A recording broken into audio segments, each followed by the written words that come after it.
Orange vendor nga nag-viral dihang gisita sa masakop sa probe team sa Dakbayan Sugbo nagpa-interview sa GMA RTV.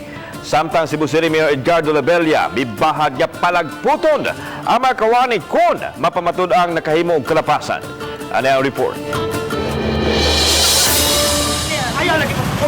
Mao kini ang viral video din makita ang orange vendor nga namaligya sa may A. Soriano Street, Mabulo, Cebu City nga gisita sa mga sakop sa probe.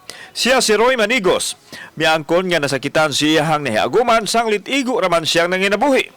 Miangkon hinoon si Roy nga kapila na siya mabadlungi apan maura kini ang panginabuhian nga tarong. Gawas pa wa kuno makabalda sa agianan sa mga tao ang iyang tinda kay bitbiton naman niya kini. Itong higayon na dre, anang gabi, gipamaulan, giko kay diani na may garas ka man sila. Garas, ni. Pakita rin ako dito atong Bernes. Taliwa pa man sa iyang kasinatian, dili buot si Roy nga mataktak sa trabaho ang makawani sa probe kay sama kaniya may pamilya usab sila.